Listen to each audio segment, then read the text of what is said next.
Bonjour, je suis Maximilien Vermandel, le président cofondateur d'Emerion Therapeutics.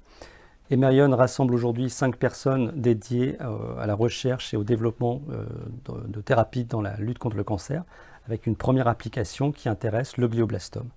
Le glioblastome est une tumeur cérébrale primitive maligne, aujourd'hui encore incurable, et nous avons donc développé une nouvelle technologie qui permet d'améliorer sa prise en charge lors de la chirurgie.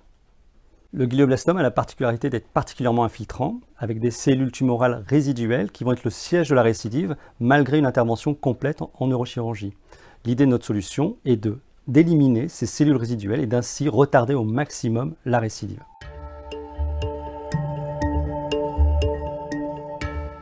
La technologie permet d'éliminer les cellules tumorales résiduelles en fin de chirurgie.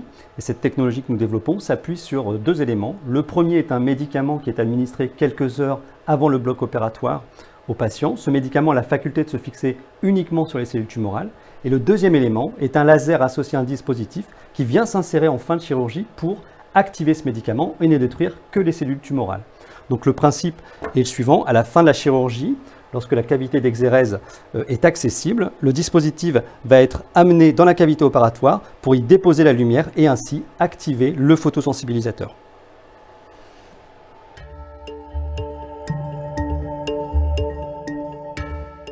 Moi, j'ai 2 questions sur ce projet de développement. La première question, c'est bien sûr celle qui va intéresser les familles.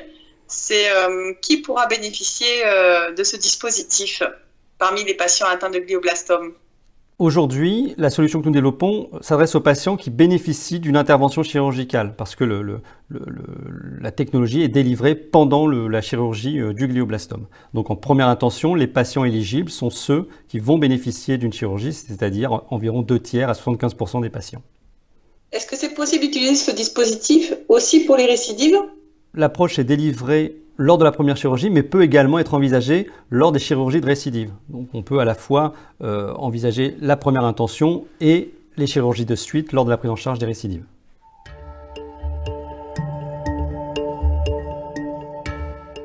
La technologie développée par Emerion s'appuie sur presque 10 ans de recherche académique réalisée au sein du CHU de Lille, de l'Université de Lille et d'une équipe INSERM.